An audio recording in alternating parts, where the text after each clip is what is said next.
저희 교회는 평일에는 아주 일반적인 카페로 운영이 되어지고, 그리고 수요일 저녁과 주일에는 온전하게 교회로 사용되어집니다.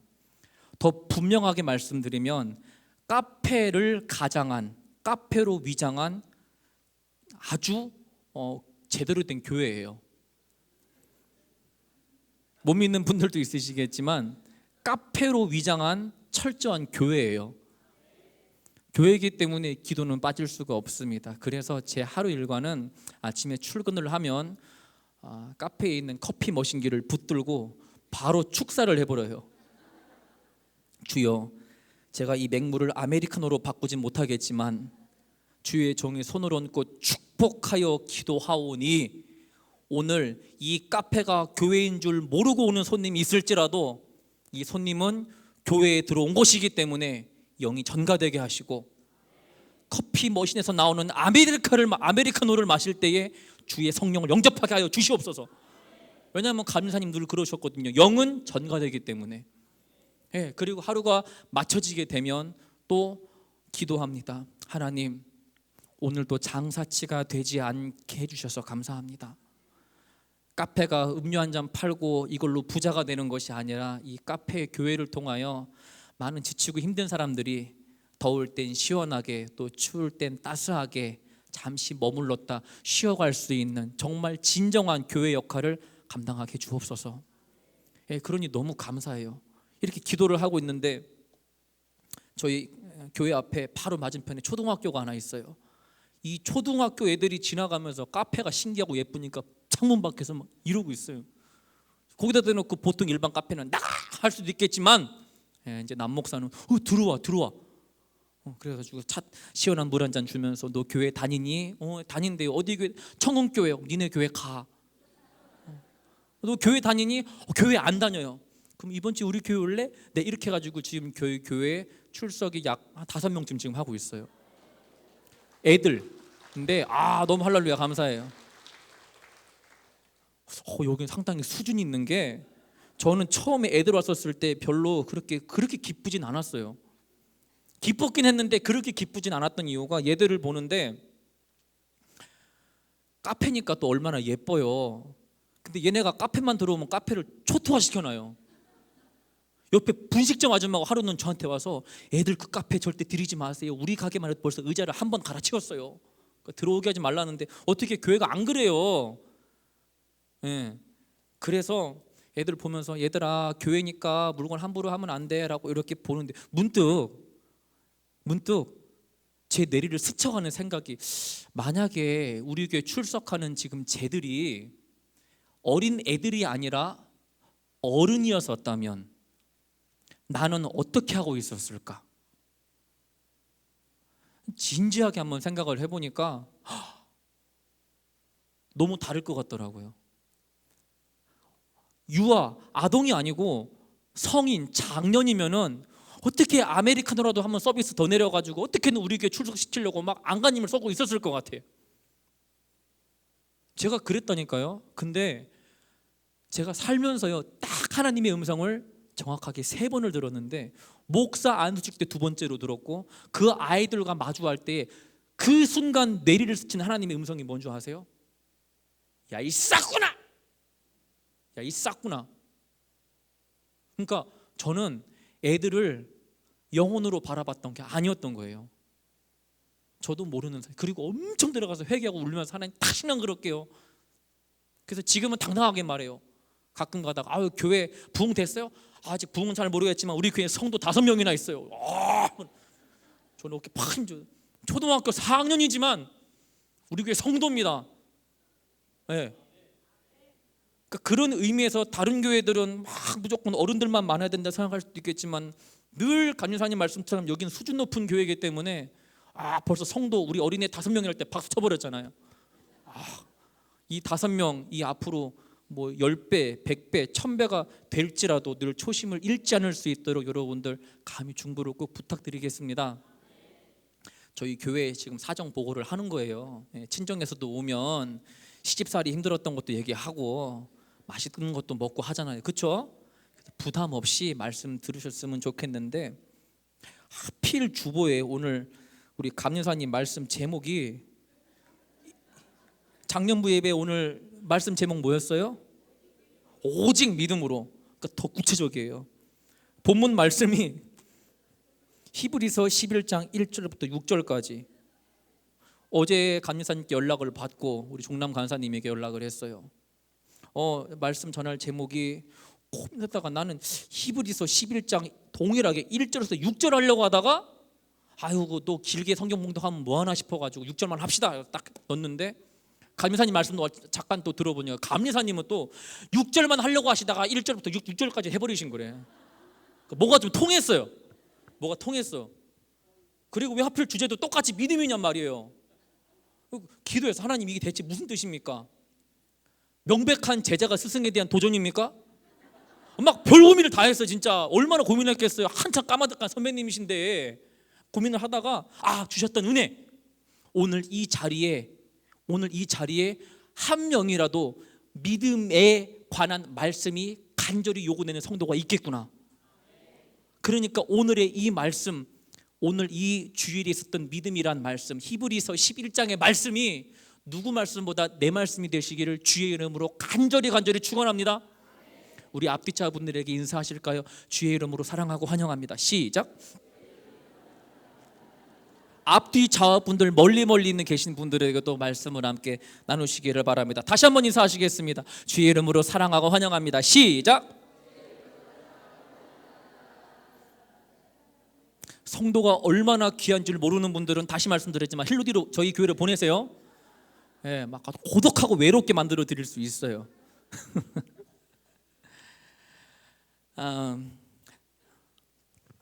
2018년 작년에 기준으로 제가 혼자 전국적으로 설문조사를 한번 몰래 해봤던 적이 있었어요. 뭘 했냐면 2018년 남호석 당시 전도사의 설문조사 내용입니다. 당신은 구원받았습니까? 라는 설문조사를요 제가 전국적으로 실시했었어요. 1000명 이상 되어지는 대형교회, 대상은 10대, 20대 다음 세대들에게. 그래서 토탈 약 1,500명의 설문조사를 받은 결과 충격적인 결과가 나왔습니다. 당신 구원받았습니까? 라는 질문에요 10대, 20대의 다음 세대들이 네가 21%, 몇 프로요? 21%가 나왔어요. 아니오가 34%가 나왔습니다. 몇 프로요? 그리고 마지막 모르겠다 또 제가 하나 넣어놨어요. 그럼 나머지 몇 프로예요? 빨리 계산 한번 해보세요. 45%. 45%. 그러니까 당신 구원 받았습니까? 라는 질문에 솔직하게 익명으로 다 조사를 해본 결과 소위 대형교회에서 신앙생활을 한다는, 그 체계적인 곳에서 신앙생활을 한다는 다음 세대의 청년들, 청소년들이 나 구원 받았어요 라고 말하는 사람들이 10명 중에 2명밖에 안 된다는 얘기예요. 아니오라고 확실하게 말할 수 있는 애들이 10명 중에 3명, 약 3명, 3.5명. 그러면 나머지 45% 모르겠다. 이건 함정입니다. 제가 왜 모르겠다를 집어넣냐면은 사실 믿음이 있으면 있는 거지 없는 게 어디 있어요? 모르겠다가 어디 있어요? 구원은 확신입니다. 할렐루야. 우리는 확신 속에서 내가 천국 갈 수 있다는 믿음을 가지고 살아가는데요, 내가 구원 받았는지 안 받았는지 모르겠다? 그럼 그건 구원의 확신이 없다는 얘기예요. 정확하게 말하면 아니오란 얘기예요. 자, 그럼 통계적으로 이게 말이 사실이라면 전국적으로 이걸 적용해 보았었을 때에 교회에 있는 청소년들, 청년들 중에 10명에 2명만 구원의 확신이, 믿음을 가지고 살아가는 사람들이고 나머지 8명은 믿음의 확신이 없는 채 구원도 받지 못하고 살아가는 사람들이 태반이라는 거예요. 계산제일교회도 예외일 수 없을지 모르겠습니다. 그러니까 정말 우리가 중요하게 여겨야 될 것은 어떤 예배의 환경도 매우 중요하지만 우리들 마음속에 정말 구원의 확신이 있느냐, 나에게 믿음이라는 것이 있느냐라는 것이 매우 중요하다는 사실이죠. 근데 정말 감사하게도 우리 계산제일교회 모든 성모님들은 이 믿음의 확신이 분명히 서시기를 주의 이름으로 간절히 기도드립니다. 정말 간절히 부탁드려요. 그래서 제가 다시 한번 조사를 해봤어요. 나 구원의 확신이 없다고, 믿음이 없다고 떠나가는 사람들에게 너 왜 구원의 확신이 없니? 너 왜 믿음이 없니? 결과가 뭔지 아세요? 이 친구들이 대부분이 다 모태 신앙들이 되게 많아요. 근데 어릴 적부터 내가 아프면 엄마는 나에게 이렇게 얘기했대요. 오서가 아프면 기도해, 하나님이 낫게 해주실 거야. 열심히 기도하면 엄마 나 병이 나아버려. 너무 신기해. 좀 더 성장합니다. 엄마 나 공부를 잘하고 싶어. 하나님께 기도해. 막 열심히 기도했어요. 근데 공부를 못하네. 네가 열심히 하니까 그러지. 열심히 했어요. 그래도 안 되네. 어떤 친구들은 사랑하는 엄마 아빠가 병에 걸렸어요. 암이래요. 하나님 제발 낫게 도와주세요. 기도해. 막 열심히 기도했대요. 근데 돌아가셨어요. 10대 20대들이 이제 이들의 이성을 가지고 생각하기 시작하는 거예요. 분명히 믿음을 가지고서는 능치 못한 일이 없을 거라고 난 그동안 교회에서 배워왔는데, 대체 하나님, 내가 이렇게 열심히 순수한 믿음을 가지고 열심히 기도하고 기도했지만 왜 나의 기도의 응답은 이루어지지 않는 것입니까? 왜 나는 대학 시험에 떨어져야 되고, 왜 사랑하는 사람과 헤어져야 되고, 왜 우리 집은 늘 가난해야 되고, 나 그럼에도 불구하고 늘 열심히 신앙생활 하잖아요. 하나님 살아계신 거 맞아요? 라는 원망과 배신감과 이러한 갈등을 가진 채에 어떤 이들은 교회를 양심껏 떠나고요, 어떤 사람들은 마지못해 그냥 명목상 그리스도인들이 되어서 주일에 앉아 예배만 드리고 간다는 거예요. 그렇게 마음속에 구원의 확신이, 믿음의 확신이 없는 사람들이 10명 중에 몇 명이요? 8명. 그래서 오늘 이 믿음이라는 말씀을 가지고 함께 은혜 나누실 때에 정말 하나님 안에서의 참된 믿음이 무엇인가를 다시 한번 서로 함께 나눌 수 있는 아름답고 복된 시간 되시기를 간절히 주님의 이름으로 기도드립니다. 오늘 본문의 핵심 말씀에 보면은 6절 말씀 다시 한번 합독하도록 하시겠습니다. 6절 말씀입니다. 시작. 믿음이 없이는 하나님을 기쁘시게 하지 못하나니 하나님께 나아가는 자는 반드시 그가 계신 것과 또한 그가 자기를 찾는 자들에게 상 주시는 이심을. 자 보세요. 하나님께 나아가는 자는 어떻게 해요? 반드시 그가 하나님이 계신 것과, 자 그 다음에 하나님이 자기를 찾는 자들에게 무엇을 주시는 것을? 상 주시는 것을 신뢰하는 것. 이게 바로 진짜 믿음이라는 거예요. 창세기 4장의 말씀을 함께 보도록 하시겠습니다. 창세기 4장의 5절 말씀 보도록 합니다. 창세기 4장 5절 말씀입니다. 우리가 창세기 4장 5절의 말씀을 보면 너무나 잘 아는 가인과 아벨의 스토리가 나와요. 자, 가인 형이에요, 동생이에요? 형이에요. 아벨 누굽니까? 너무 잘 알아요. 둘 다 하나님을 섬겼어요. 둘 다 하나님을 믿고 하나님께 예배를 드렸던 스토리가 여기 있단 말이에요. 어느덧 가인도 아벨도 각자 자기의 어떠한 예물을 가지고 하나님 앞에 이제 제사를 드리게 되는데, 자 재밌는 것은 하나님이 어떤 이유에서는지 여기 창세기에는 기록되어 있지 않지만 누구의 것을 받으셨어요? 아벨의 제사를 받으셨어요. 자 근데 누구 걸 안 받았어요? 근데 성경이 너무 재밌어요. 자 우리가 주목해야 될 게 어디냐면은 5절 말씀 보도록 하시겠습니다. 시작. 가인과 그의 재물은 받지 아니하신지라. 여기서 자 크게 시작. 가인이 몹시 분하여. 그냥 분했대요? 그냥 분했대요? 몹시. 옆 사람 보면서 몹시. 시작. 몹시. 그러니까 그냥 분한 게 아니라 막 이게 뚜껑이 제대로 막 열려버렸던 거야. 제대로. 왜 그랬을까? 왜? 보통은 가인은 정성이 없었고 아벨은 정성이 가득해서 받았던 거야. 그런데 지가 열심히도 안 드렸는데 왜 몹시 보냈을까요? 왜 몹시 그렇게 분했을까?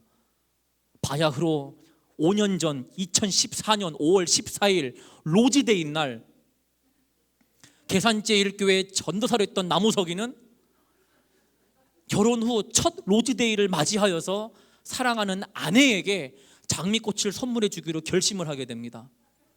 퇴근 시간이 되었어요. 꽃집에 가서 장미꽃을 한 송이 사는데 문득 권사모님의 메시지가 떠오릅니다. 나는 태어나서 목사님에게 꽃 한 번 받아본 적이 없었다고. 막 스쳐.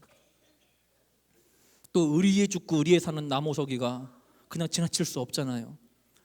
한 송이부터 샀죠. 한 송이 사가지고 이렇게 장미꽃 한 송이, 두 송이 딱 사가지고 또 얼마나 좋아. 이게 또 돈은 얼마 안 되지만 생색낼 수 있잖아요. 내가 샀잖아요.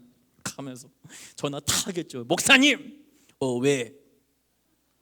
오늘 로즈데이인데 제가 장미꽃 샀습니다. 잠깐 좀 내려오실 수? 그래요. 갔어요. 사택 1층을 가니까 여름 좀 안 됐던 당시인데 반바지 하나 딱 입으시고 카라티 딱 하나 입으시고 딱 내려오시더라고요. 목사님, 오늘 로즈데이인데 이거 장미꽃 한 송이 사모님 좀 드리시면서 이거 내가 지금 시간이 없어서 못 사와가지고 내가 남자노사 시켜가지고 장미꽃 이거 사오게 시킨 거라고 이렇게 전하셔서 사모님 주시면 돼요. 쉬워요, 어려워요? 되게 쉬워요. 근데 그 다음 수요 예배 때 자수를 하십니다. 어떻게 되었는고 하니 장미꽃 들고 올라가니 권사모님 보시고서 당신 이거 어디서 났어? 자, 그러면 이제 뭐라고 해야 돼요? 뭘 내가 사왔어요? 내가 남전도사 시켜가지고 사오라고 했어. 자, 다시 한번. 이거 쉬워요, 어려워요? 뭐가 어려워? 그거 어렵다고 하면 안 되지. 쉬워요, 엄청 쉬워요. 근데 사모님이 더 문제요. 그냥 모른 척하고 계시면 되는데 당신이 이거 당신이 산 거 아니지? 이렇게 선수를 쳐버리셨네. 자, 그러면은 감리사님은 뭐라고 했었어야 될까? 아니요, 이거 내가 시켜서 사오라고 한 거예요. 이랬으면 얼마나 좋아.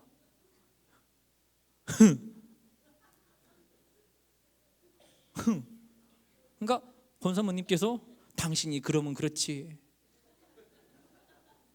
이 이야기를 듣고 제가 여기 앉아가지고 혼자 뭔 생각을 했냐면 거짓말 못하는 분한테 거짓말을 시킨 내가 죽일 놈이다.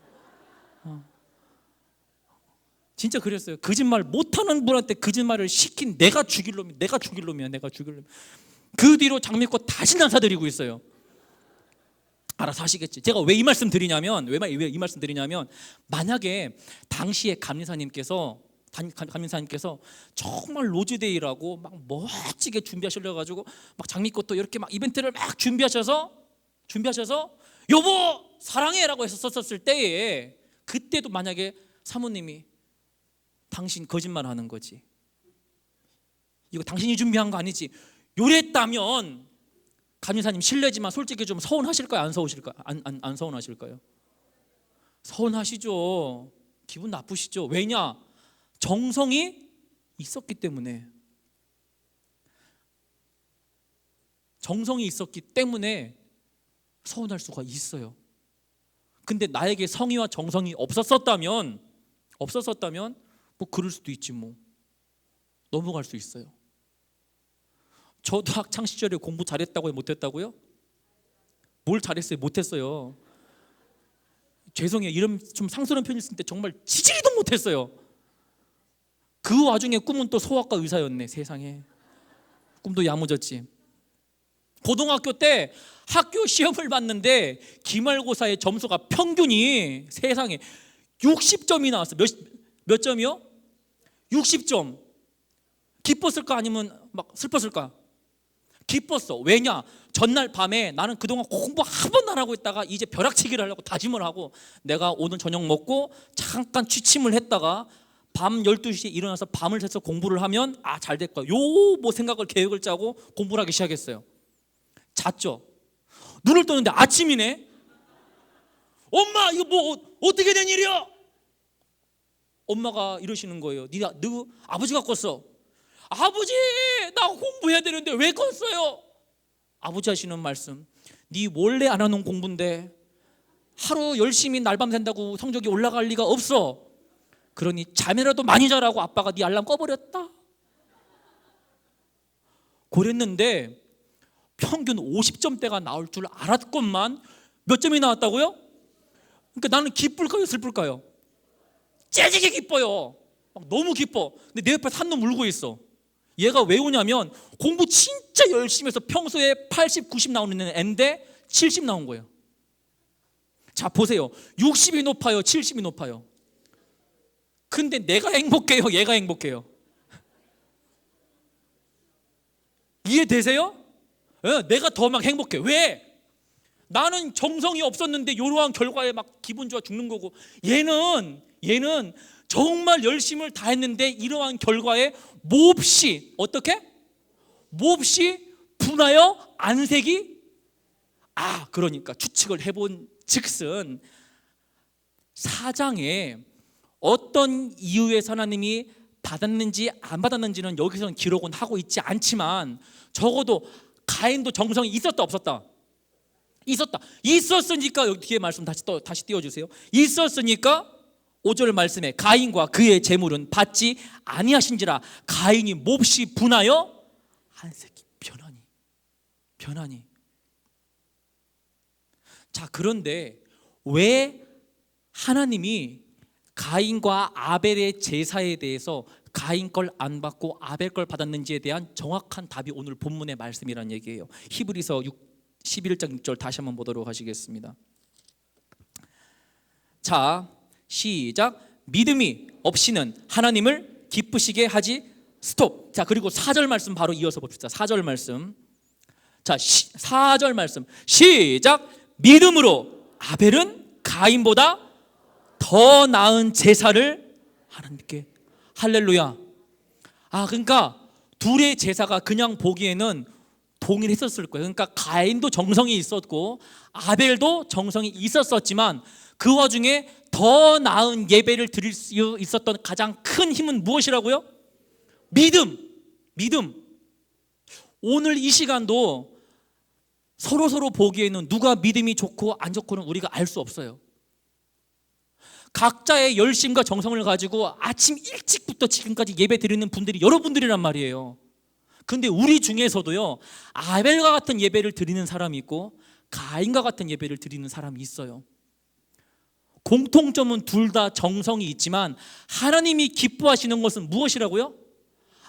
아벨이 이 믿음이 있었기 때문에 가인보다 더 나은 제사를 하나님께 드렸다. 할렐루야.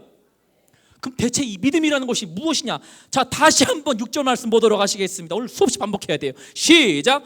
믿음이 없이는 하나님을 기쁘시게 하는 것이 무엇이라고요? 믿음.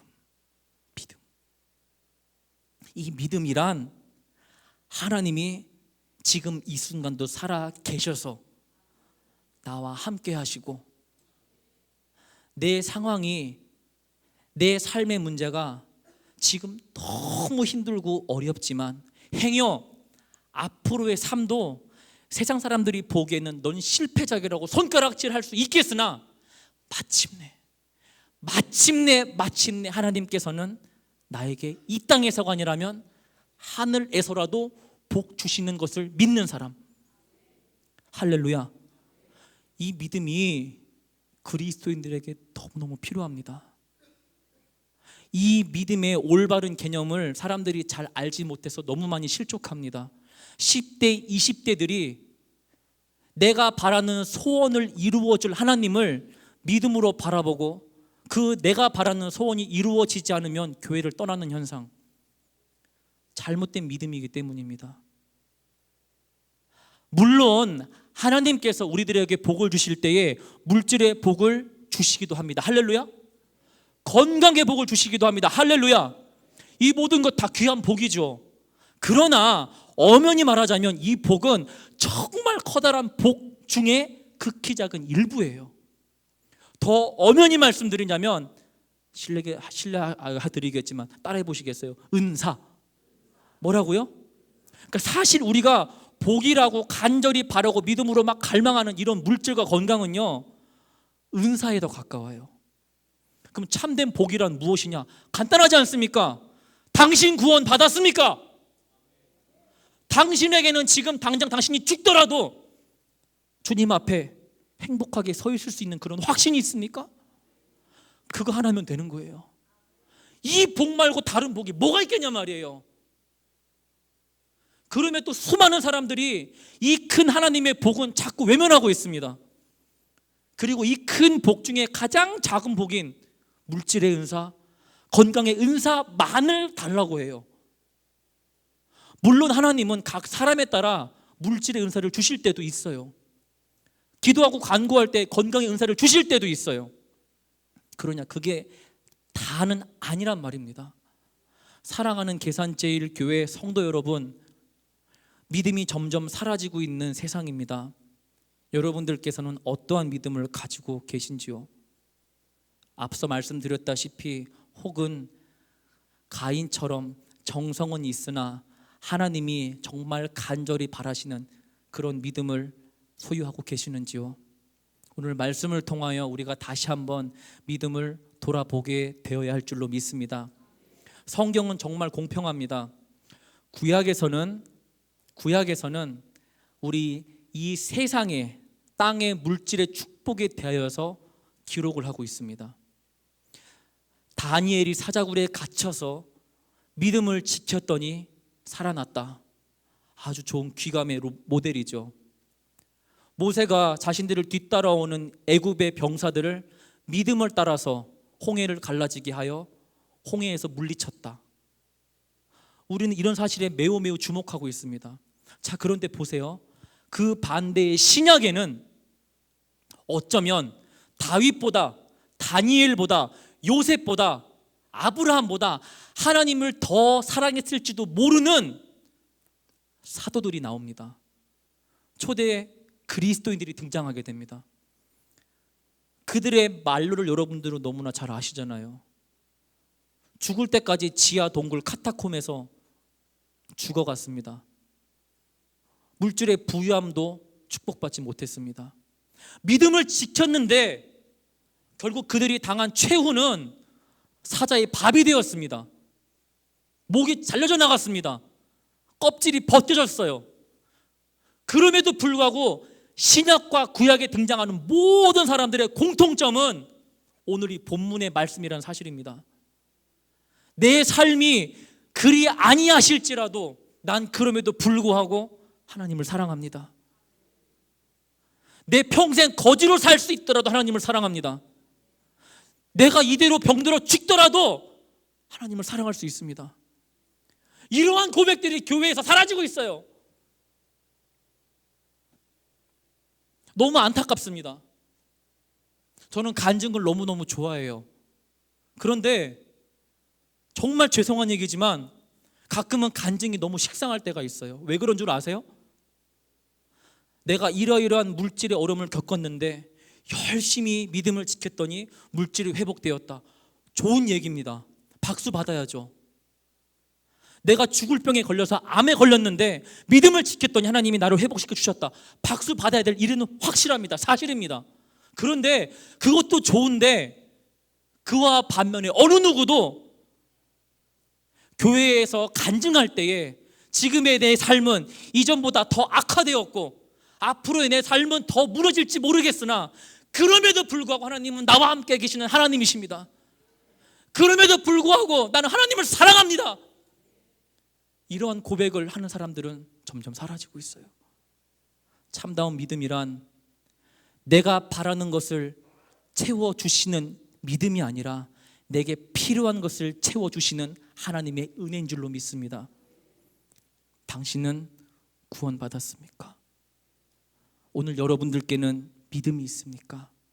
그 믿음이 있으시다면 비록 우리의 짧은 인생이 삶이 행여나 믿음을 지켰음에도 불구하고 그리 아니하실지라고도 하실 때에 마침내 하나님께서 자기를 찾는 자들에게 상 주시는 이심을 믿고 끝까지 이 믿음 붙들고 열심히 이 길을 달려가실 수 있는 여러분들 되시기를 정말 주의 이름으로 간절히 축원드립니다. 우리 앞뒤 분들에게 이렇게 인사하실까요? 믿음으로 성공이 아니라 승리하세요. 시작.